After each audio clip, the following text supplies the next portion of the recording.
Cuando estábamos hablando el otro día del concepto de velocidad de convergencia, ¿a qué nos estábamos refiriendo? ¿Qué era la velocidad de convergencia? ¿Cuánto tiempo se demora en llegar al estado estacionario? Pues realmente es cuánto tiempo tarda lo podemos ver desde la lógica del momento de carga. Tenemos eso, 0%, esto era inversión por unidad de capital físico o la inversión per cápita por unidad físico de capital per cápita. Entonces, si nosotros estamos acá con este nivel de inversión de K, realmente la velocidad de convergencia es cuánto tardamos en comernos eso, ¿no? O sea, en definitiva, la distancia que hay entre este punto y el capital en el estado estacionario. ¿Cuál era la interpretación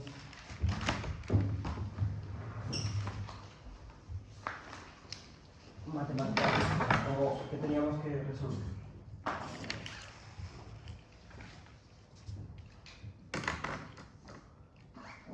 En vez de que igual a menos, la derivada de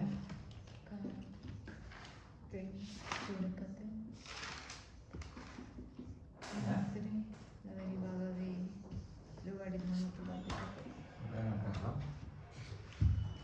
Y esto es igual a La derivada del crecimiento del capital. o sea, nosotros teníamos que definir era esa expresión, ¿no? Tenía S por F de K entre K menos delta más N, ¿verdad? Menos delta más N. Entonces, lo que teníamos era que derivar, ¿sí? Y decíamos que si F de K era igual a por K elevado a alfa, esa expresión de allí, ¿no? Sobre todo esta parte de acá quedaría como S por A, K, T, alfa menos 1, ¿verdad? Menos delta más N. Entonces, teníamos que derivar sobre el logaritmo nepriano, recuerden eso. ¿Y qué aplicábamos? Decíamos que era S por E alfa a la menos 1, logaritmo nepriano de K. Aplicábamos esa propiedad, ¿sí? Aquí nos falta menos delta más N. Y esto era derivado del logaritmo nepriano de K. Por así decirlo, la variable era la logaritmo nepriano de K. Cuando derivábamos esto nos da alfa menos 1 S por A y nos tendríamos K de alfa menos 1. Decíamos, esto se puede expresar de dos formas. Si estábamos en un valor próximo, o sea, imagínense que estamos próximos al estado estacionario. Si estábamos próximos al estado estacionario, y eso implicaba que S por A de K de alfa menos 1 pues aproximadamente ¿de qué? 0. ¿No? Delta. La depreciación compuesta. Delta más N, exacto. Entonces, si eso es así, nosotros pudiéramos decir, si estamos en un valor de K próximo al estado estacionario, al final yo todo esto lo puedo sustituir por delta más N, o como yo hice el otro día, lo dejé como alfa de SA KT alfa menos 1 y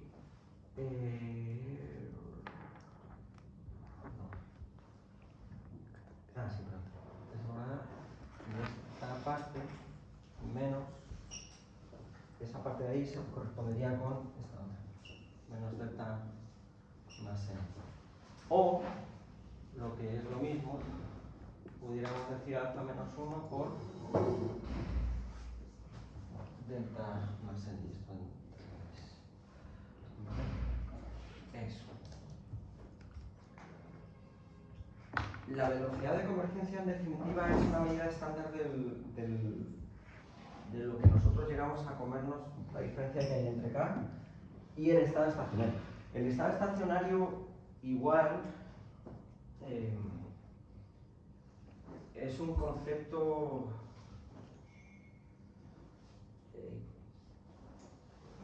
que en la teoría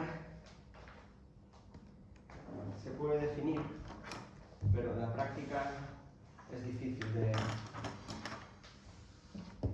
llegar a conceptualizar, ¿verdad? Van a ver que hay papers que realizan esta asociación, ¿vale? Definen el crecimiento de I, bueno, que es igual al gamma este de I que está por aquí arriba, como lambda por la brecha que hay entre el nivel de producción en el estado estacionario y el nivel de producción en INT. ¿Vale? Que en definitiva es el crecimiento de I sería una conceptualización de la velocidad de convergencia por la distancia que hay de acá a acá. ¿Cierto? Esto es, este lambda es el... Vale, este lambda es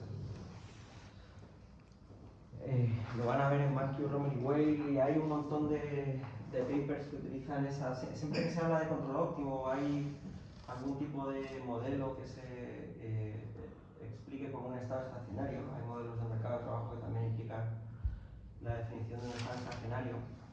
La velocidad de convergencia suele ser útil para establecer esa equivalencia.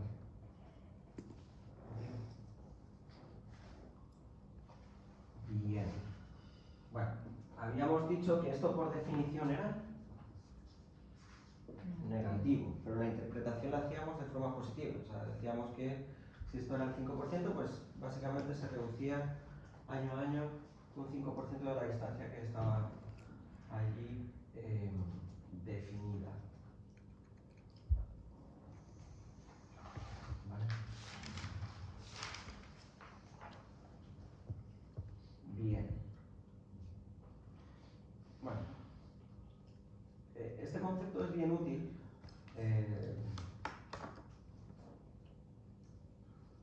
Porque, bueno, permite utilizar una dimensión que es frecuente observar, ¿no? El tema del crecimiento.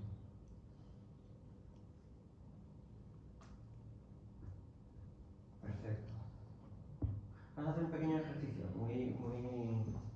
muy básico, antes de pasar a lo que toca hoy. Intenten calcular la velocidad de convergencia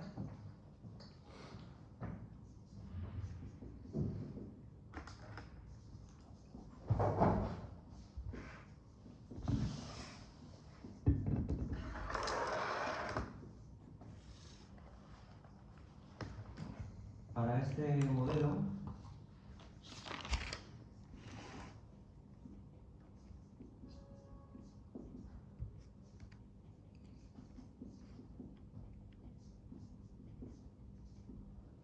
Con eso.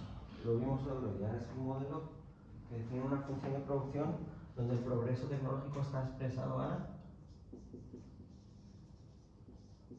Hart. Intenten calcular la velocidad de convergencia de eso en 10 minutos.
al invierno, ¿no? Invierno. Parece que sí.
constante en el tiempo, sino que muestra un proceso de crecimiento, cuando nosotros estamos planteando la función de crecimiento, lo que tenemos es esto, ¿no?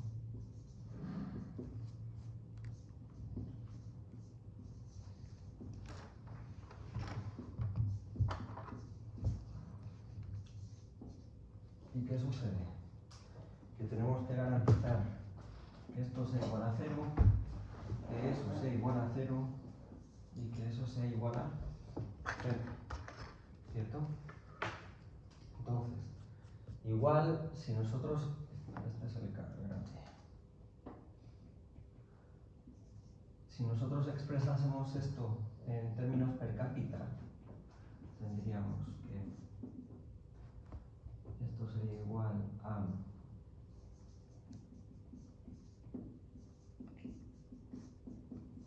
lo cual nos llevaría también a un nivel de crecimiento que dependería de alfa por g de k más 1 menos alfa por g de a. Por tanto, tenemos que garantizar que esto sea igual a 0 y que eso sea igual a 0. Como el crecimiento de esto es constante, eso no es igual a 0. Y no hay nada que nos haga pensar que esto cambia. Constante, si es constante, evidentemente tiene el mismo valor a lo largo del tiempo y eso no va a variar. Lo mismo le pasaría acá, ¿no? Esto es n. Entonces, ¿qué habíamos hablado que se pudiera hacer? Tomar esa expresión como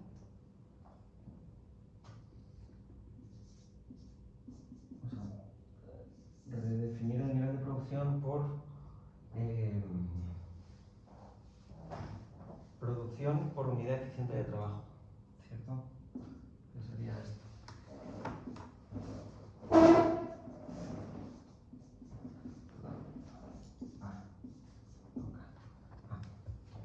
Entonces eso nos llevaría a recalcular todo y que quedase de esta forma, ¿no? O sea, en definitiva, siendo k de cada k,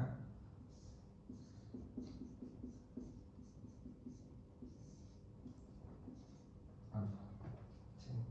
O, si lo quieren antes de...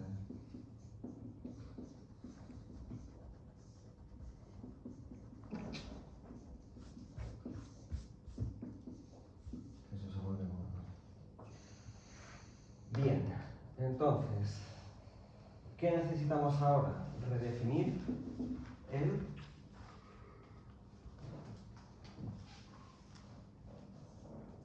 nivel de crecimiento de K, ¿verdad?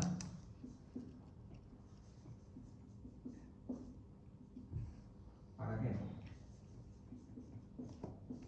Para ver cuál es su ley de movimiento y con ello llegar a definir esto para saber esta función y derivar todo con respecto a beta. Entonces, ¿esto es igual a qué? A la derivada de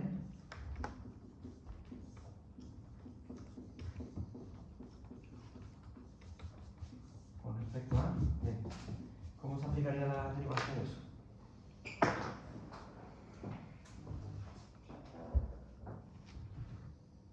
¿Cómo se deriva eso?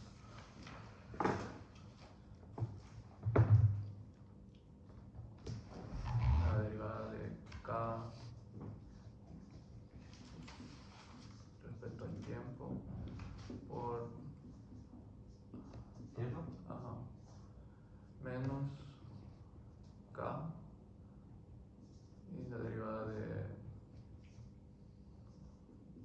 innovación entre a ¿Menos? k, la derivada de a, derivada de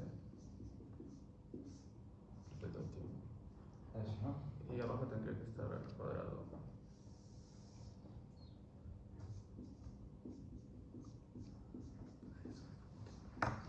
Eso.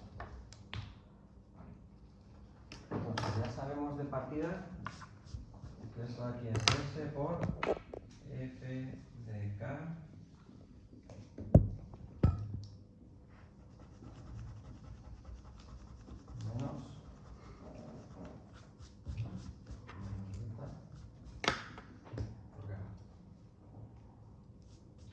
¿Esto aquí qué es?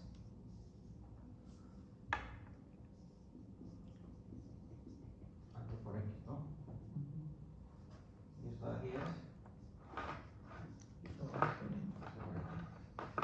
Entonces, si tomo todo eso y digo que S por F. Recuerden que esta función es homogénea de grado 1, ¿no? La función de producción, porque sus exponentes suman 1. Entonces, digamos esto, menos K, vamos a poner por X, y aquí ante LT, menos K por N, vamos a poner aquí por A de L. Bueno, y tenemos aquí AT, LT al cuadrado. Ese cuadrado yo lo puedo eliminar. ¿Cómo? Me lo llevo aquí y esto me quedaría, ¿cierto? Me lo llevo acá y esto me quedaría, ¿cierto? Siendo, bueno, está aquí expresado, ¿no? Pero KT igual a.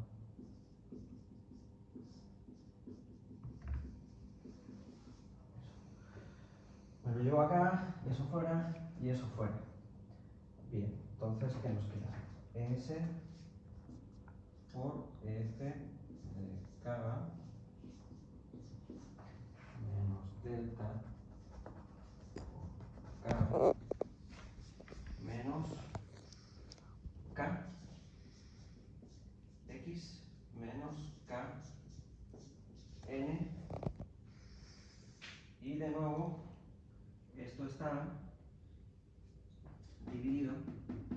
Y aquí me no, aquí me comí el cuadrado, pero estaría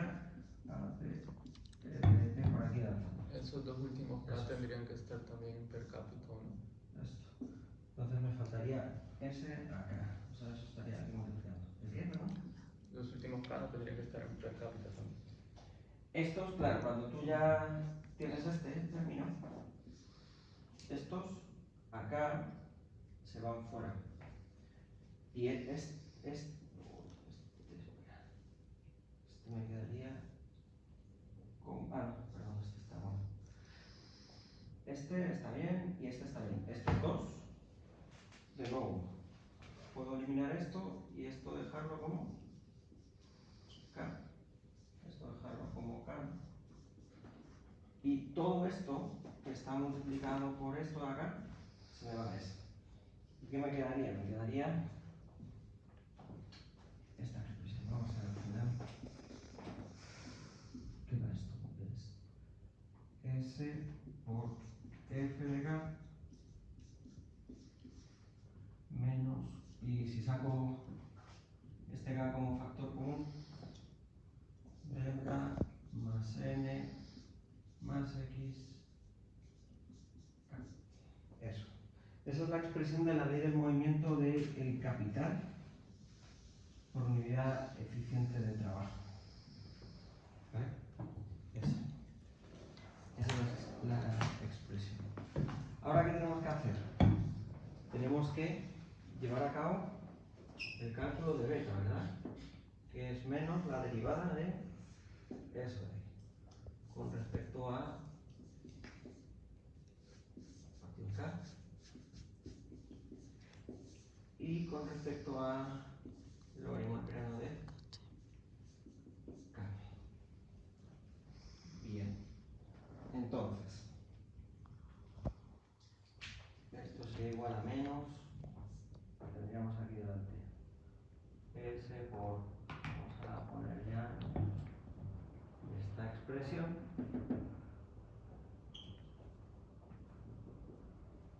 alfa menos 1, ¿cierto? Porque estaría dividido entre K, menos delta más N más X. esto con respecto al logaritmo del viernes. Claro. ¿Qué tengo que hacer ahora? La regla, ¿no? Que habíamos definido para calcular o expresar la función en términos del logaritmo del periodo de K. ¿Qué tendríamos? El exponente. Exacto. Entonces sería S por E, alfa menos 1, logaritmo del periodo de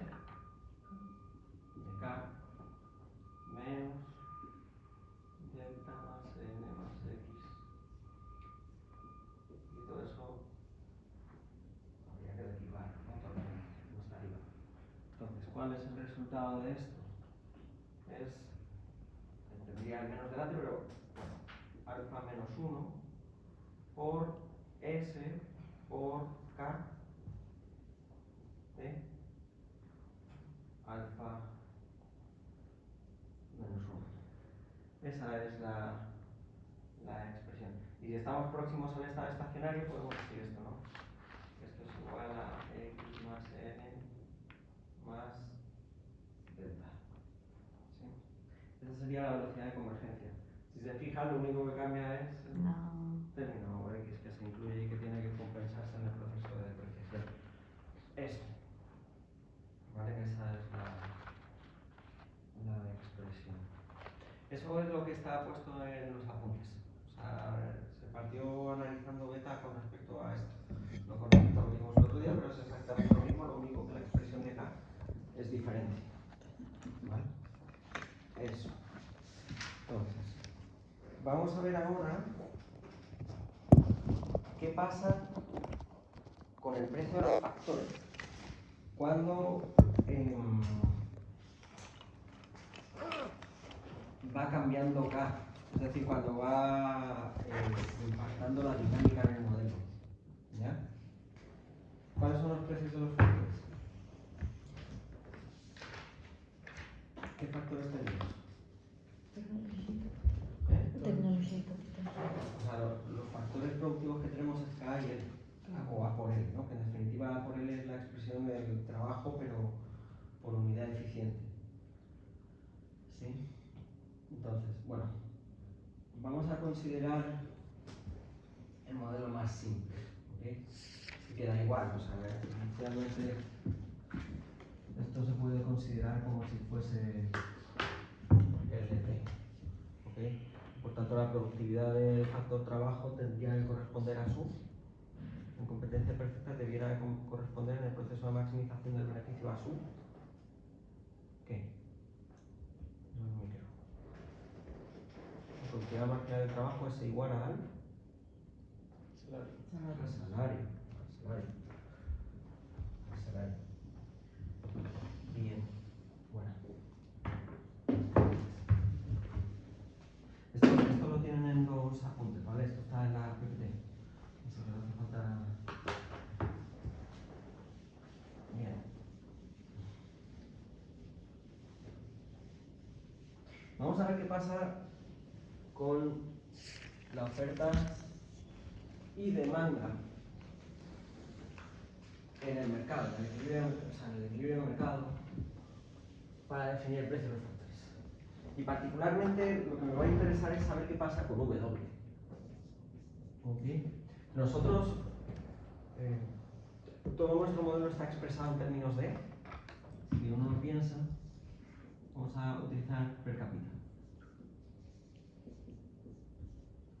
En términos de capital físico, per cápita. ¿Sí?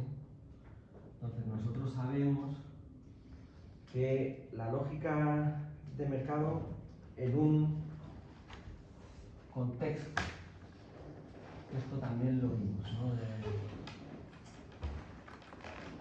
a suponer que eso es lo que se paga por K.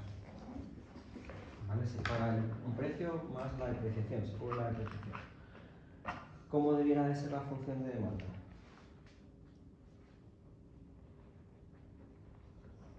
En el mercado de factores. Esto es el mercado de factores.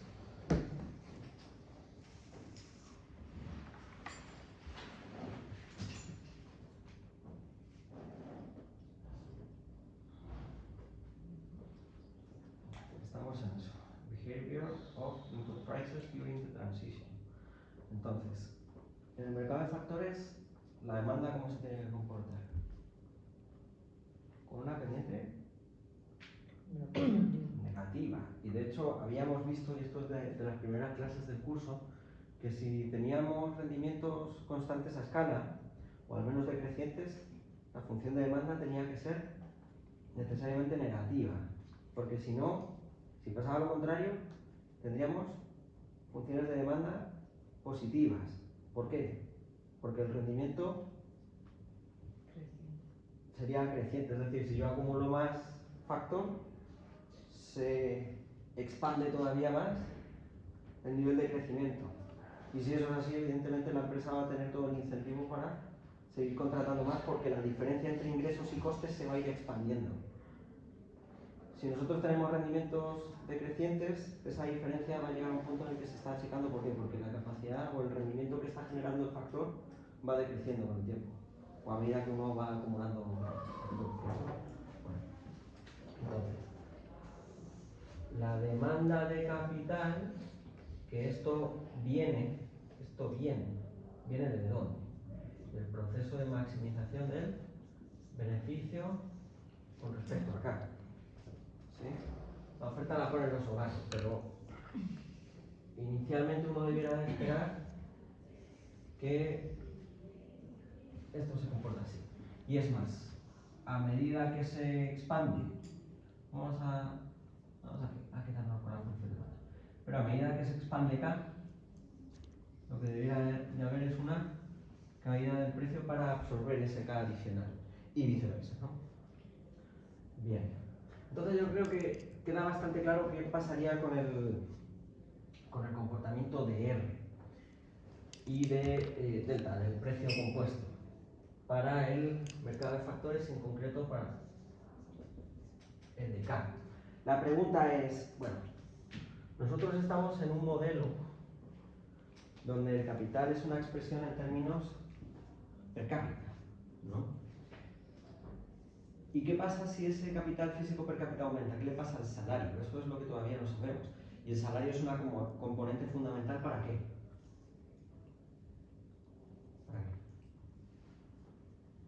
Para definir la renta de los hogares.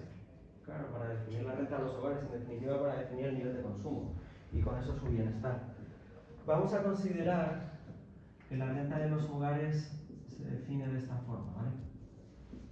Va a depender de lo que ponen en el mercado en términos de factor trabajo y el precio que obtienen por cada unidad de factor trabajo que colocan en el mercado, más lo que obtienen por los activos. Y el activo en definitiva va a ser K, ¿vale? Este activo se va a equivaler a K, ¿sí? ¿Ok? Recuerden que los hogares son los propietarios de los factores. Los venden al mercado y quien contrata esos factores son las empresas. Pero es el mercado de factores. Los oferentes son los hogares, los demandantes son las empresas. En el mercado de bienes y servicios es al revés, ¿cierto? Los que demandan son los hogares, los que ofertan son las empresas. Bien, entonces, esto es la renta de los hogares. Vamos a definir la variación de los activos de la siguiente forma, como la renta de los hogares menos su consumo, ¿vale?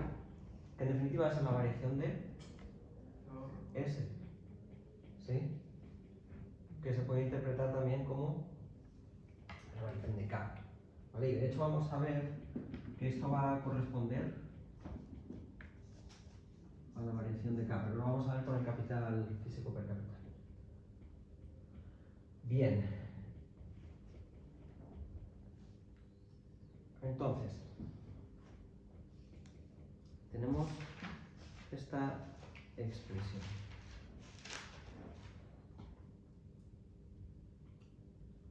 ¿Vale? Es esto que se ve ahí, es exactamente lo mismo. Entonces, esto de aquí va a ser igual a W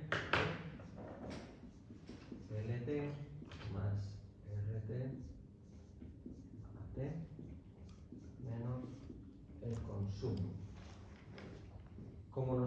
estamos moviendo en términos per cápita, vamos a expresar esa función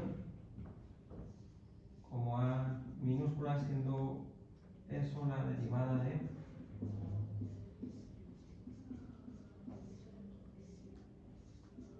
recuerden que esto se mantiene, ¿no? O sea que la variación de L es N por L inicial, ¿vale? Entonces, en definitiva, el crecimiento de L es igual a N. Bueno, con eso en mente podemos derivar, ¿no? Y en la misma lógica que lo hemos hecho antes. Tendríamos la variación de A por L menos la variación de L por A partido en A al cuadrado. Perdón, L al cuadrado. Ahora sí. Entonces, ¿qué tenemos? El cuadrado se me puede ir con este y con este. Aquí me quedaría n y este se va. Entonces, quedaría AT partido de LT menos n por AT. Este es fácil, ¿no? Porque en definitiva me queda menos n por A. Y este de aquí sería considerar todo eso dividido entre L. Entonces va a ser WT por LT partido en L, me queda WT. Más RT por AT, me queda RT por A minúscula. Y este lo vamos a expresar como menos CT minúscula, ¿vale? Consideren que esta es mayúscula, pues esta es minúscula. Y esto sería menos N por A. ¿Vale? Esta es la expresión de la variación del capital per cápita, ¿no? Esto se puede considerar como la variación del capital físico per cápita. Aquí estamos expresando la oferta de los hogares y en definitiva realmente la función que define la oferta es esta acá, ¿vale? Va a ser esa de ahí. Con esa vamos a ver la equivalencia, porque cuando estamos en el equilibrio esto tiene que ser igual a la ley del movimiento del capital. ¿Qué nos falta ahora por interpretar? Ya tenemos la oferta, nos queda la demanda, ¿no? ¿Y cómo se construye la demanda? Maximización del beneficio. Maximización del beneficio. Vamos a considerar el proceso de maximización del beneficio. Y lo vamos a hacer con respecto a L y con respecto a K per cápita, ¿vale? Que son los dos factores que la empresa contrata. Vamos a establecer esta equivalencia, ¿vale? Vamos a decir que LT va a multiplicar a toda la función de ingresos. Vamos a considerar que el precio es unitario, está normalizado y el precio de la empresa es 1. Esto es una simplificación que se suele utilizar bastante en los modelos teóricos. El precio se iguala a 1 y eso, como es igual a 1, no incide para nada en nuestro modelo. Y eso implica que este mercado esté en competencia perfecta. ¿Vale? Entonces, tenemos el CDK, ¿vale? Porque estaría LT partido en LT, ¿no? Pasamos el cociente acá y ¿qué me queda? Que CDK menos RT, la empresa compensa por la depreciación. ¿Ok? Entonces, esto sería acá. Y menos WT, ¿cierto? El W tendría que estar multiplicado por L. Esto es el gasto en capital, esto es el gasto en trabajo. Y esto es la producción. Bien, ahora que tenemos que calcular las condiciones de primer orden, ¿no? La primera sería, ¿cuál?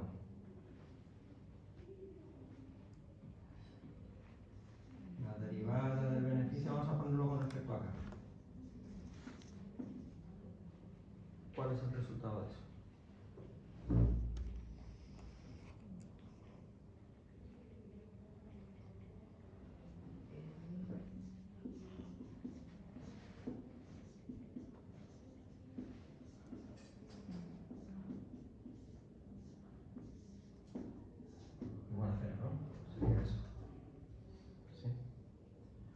este L se va para el otro lado y fuera.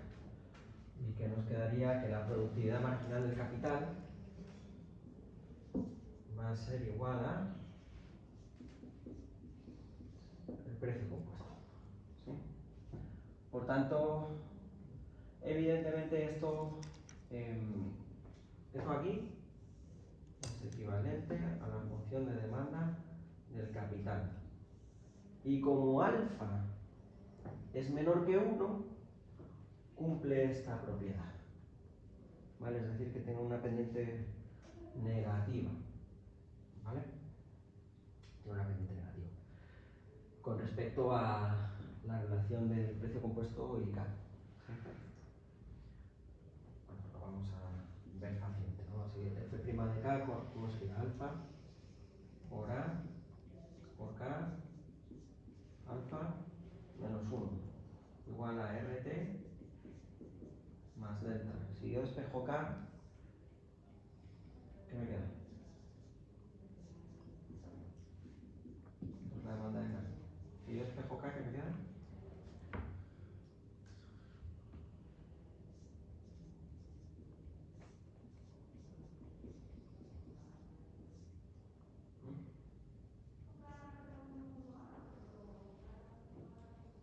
¿Sí? Y esto en definitiva implica que cuando aumenta R, ¿qué le pasa a K? O aumenta todo esto, ¿qué pasa con K? Disminuye. Tengo que hacerlo, ¿no? O sea, se puede ver también desde aquí. Si yo aumento esto, va a descender el nivel de K y cumple con esa propiedad. Bueno, eso es la función de demanda de K. Ahora, ¿qué nos queda? La derivada del beneficio con respecto a L. Y esta es un poquito más difícil, ¿cierto? Tenemos que esto es L por una función que depende también de L implícitamente, porque K depende de L, ¿no? O sea, estamos diciendo que este K es igual a K entre L. Bien. La primera condición sería derivar del primero por el segundo sin derivar. Pues esto es bien fácil, ¿no? F de K menos R menos RT más delta por K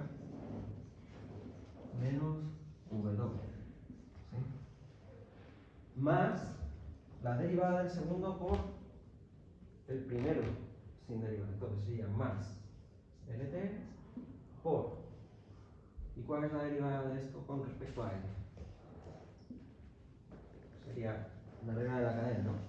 Porque tengo F de K y K depende de L. Entonces esto sería F' de K por la derivada de K con respecto a L, que es este resultado menos K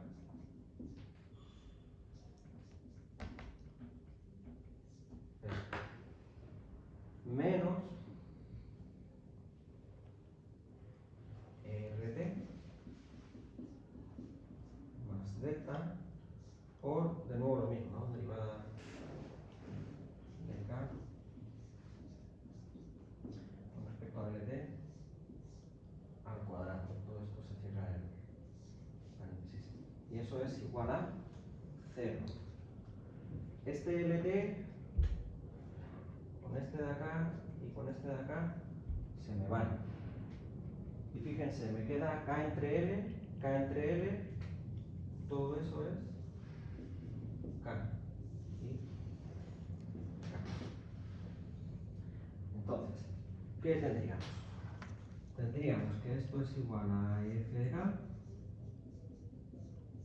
menos RT más delta por K menos W, que esto es interesante porque en definitiva nos va a quedar el precio del factor L y aquí ya aparece más F' de K por menos K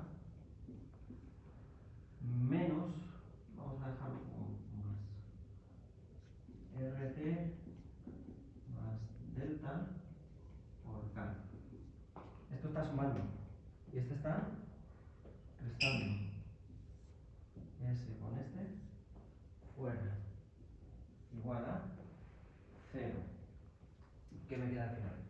Me queda que este término y ese término, o sea, va a ser f de k menos f' de k por k, va a ser igual a el salario. ¿Esto de aquí qué era? La productividad marginal de Eddy. Eso lo habíamos visto en su día. Para calcular la pendiente negativa de la función de inversión por unidad de capital físico per cápita.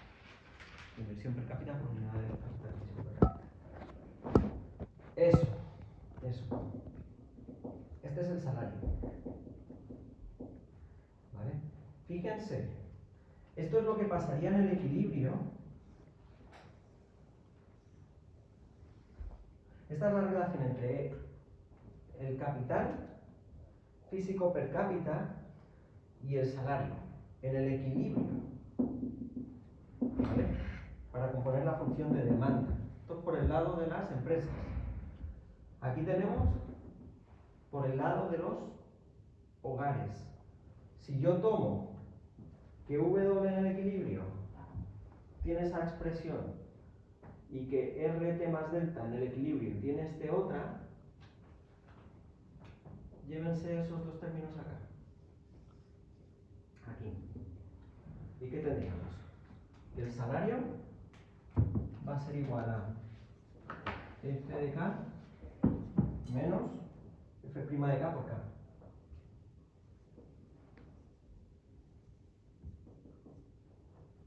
Más RT por A y vamos a sustituir A por el capital, porque todo activo es capital físico per cápita. O sea, estamos considerando que solo se invierte en K y es más, no hay ahorro ocioso. Entonces, todo lo que sea renta obtenida derivado del ahorro va acá. Tenemos más RT por K menos el consumo. Menos el consumo. Y me queda menos NT, menos N por AT. Este R, ahora lo vamos a hacerlo rápido. Este R yo lo puedo expresar como f' de k menos delta, ¿cierto? Entonces, f' de k menos delta por k. ¿Cierto? Esto es igual a W y esto de aquí es igual a RT. ¿Vale? ¿Y qué me queda? Menos el consumo menos N por K. ¿Cierto? Por aquí. Y esto es igual a NT. Tenemos f' de k restando y f' por k sumando. Fuera. Me queda por tanto f de k menos delta por k menos el consumo menos n por k igual a, vamos a considerar ya que esto es así.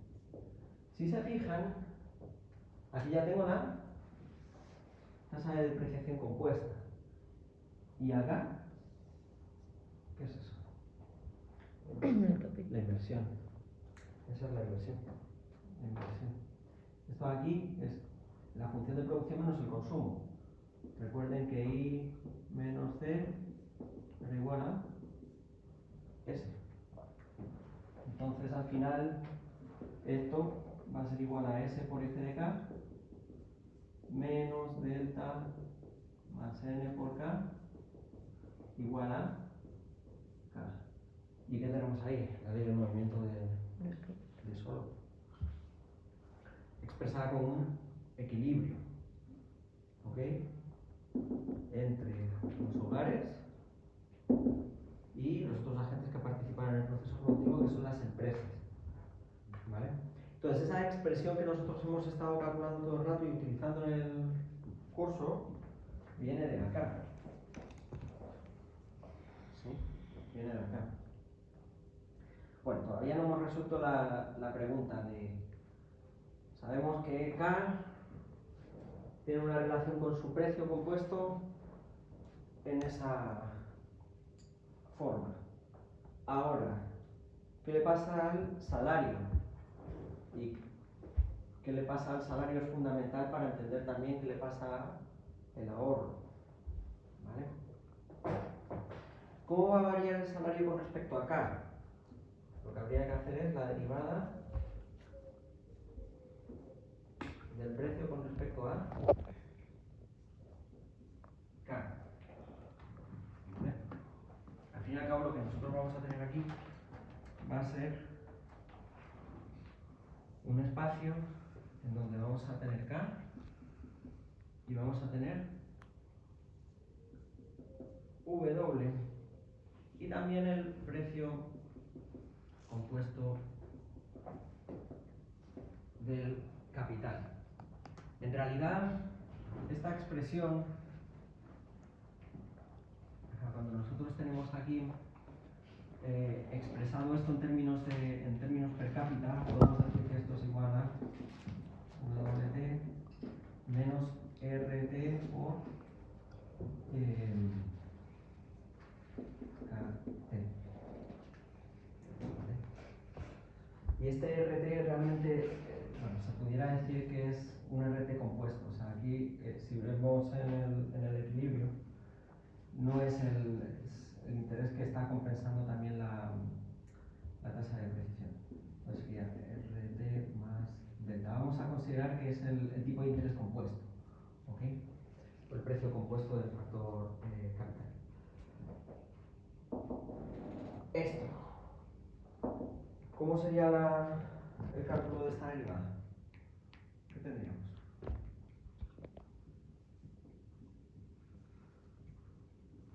Esto es f' de k. ¿Y aquí qué me queda? Menos f' de k, ¿vale? Considerando que esta es la primera, derivo k con respecto a k es 1, me queda menos f' de k. Y más la segunda derivada de k con respecto a k. Para saber el signo de eso, esto se va, esto se me va. ¿Y qué signo tiene eso?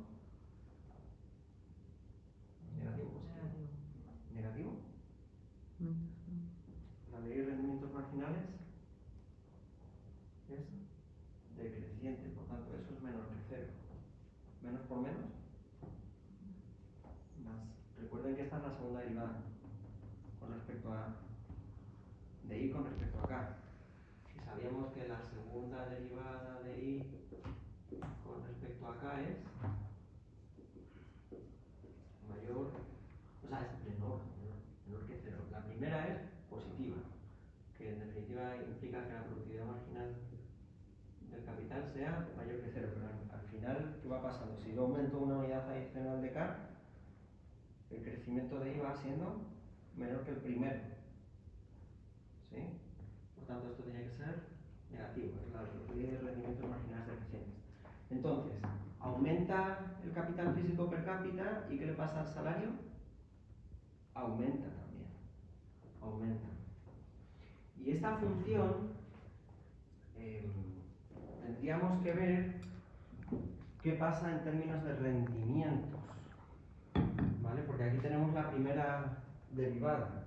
Para saber, sabemos que es positiva, pero ¿es positiva creciente o decreciente?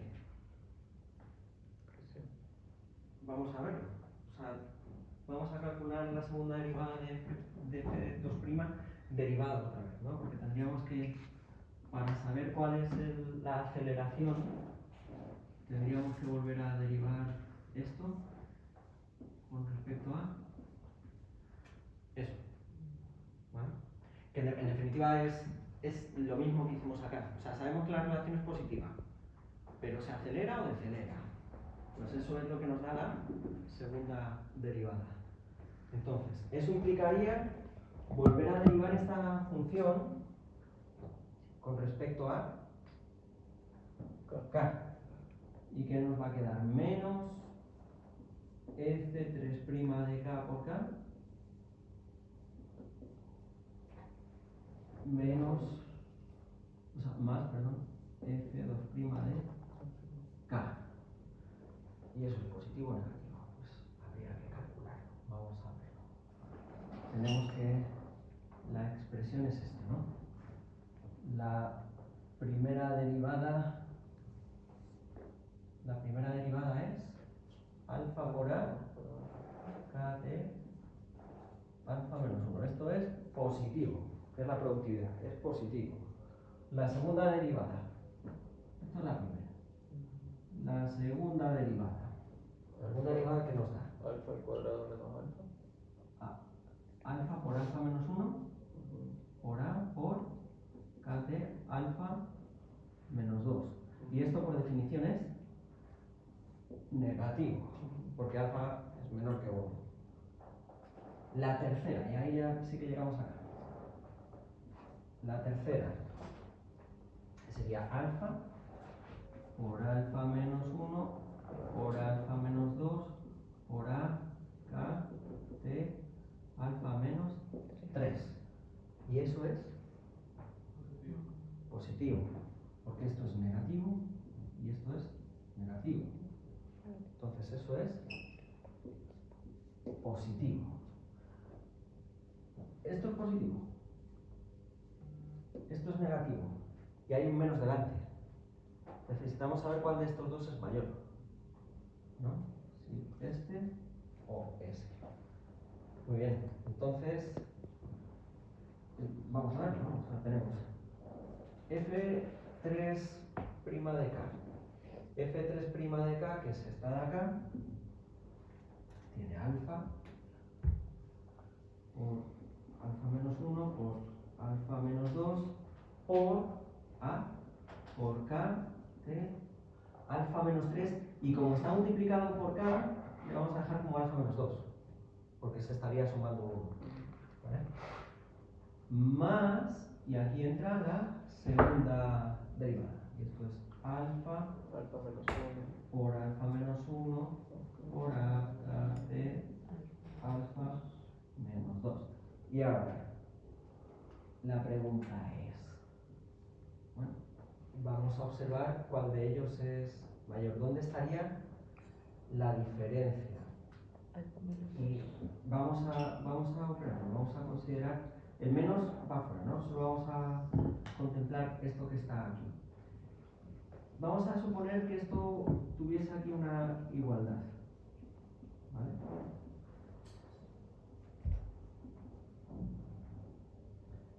Igual que no lo es, pero alfa por alfa menos 1 a k t alfa menos 2. Este término con esto se me va de acá. ¿Y qué me queda? Alfa menos 2 igual a 1. ¿Sí? Evidentemente esto no es igual a 1, porque alfa menos 2 es menor que 0. Entonces, este término, en definitiva, implica, o sea, esto va a ser así. Este término va a ser más grande, este término de acá va a ser más grande que este otro. Y al ser más grande que este otro, lo que domina es el mayor que 0. Al dominar el mayor que 0 y tener un menos delante, todo esto se me vuelve negativo. Por tanto, lo que hace el salario al aumentar el capital es, aumenta de forma positiva, pero esas variaciones que se observan se desaceleran. Entonces, lo que tenemos es esto. Ese es el comportamiento. Este es el comportamiento de esta función. ¿Vale? Eso es Wt igual a f de k menos f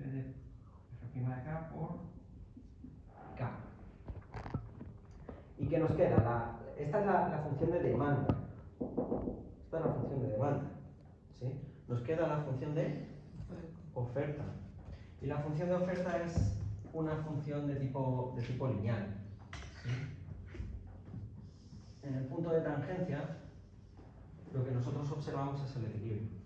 ¿Ok? Este sería el nivel de capital. ¿Y qué sería esto? Esto es los ingresos per cápita, que va a ser igual a W más el precio compuesto, ¿no? RT más delta por K. Fíjense, ustedes están viendo econometría, ¿cierto? Esto aquí se puede considerar como el término constante, el beta cero. Y esto aquí como la pendiente de la función, ¿cierto? ¿Qué sucede? Vamos a aumentar K. Aumenta K. ¿Y qué le pasa a la pendiente? Sabemos que la relación entre el precio y K es negativa. Por tanto, la pendiente se vuelve más plana. ¿Sí?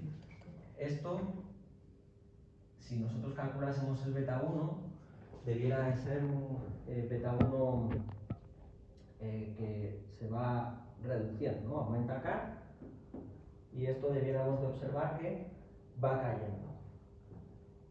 ¿Y cuál es el intercepto? El intercepto es el salario, ¿cierto? Si esto fuese KT esto es en 0, vamos a poner KT y KT más 1. KT más 1. Este es el salario en T. ¿Qué le pasaría al salario en T más 1? Pues el salario en T más 1 aumenta, pero lo que estaría pasando con el precio es que disminuye del capital. Y eso implica que esta función se atacha, tenga una pendiente menor. ¿Ok? Entonces esto sería W T más 1 más RT más 1 más delta por KT más 1. Eso es lo que estaría pasando, ¿vale? Con el precio de los factores cuando va aumentando el capital físico per cápita. Eso está en los apuntes. Bueno, yo sé que son muchas derivaciones y tal, pero la lógica es lo que está aquí, ¿vale? ¿Qué sucede? Eso implica que bueno, haya cierto grado de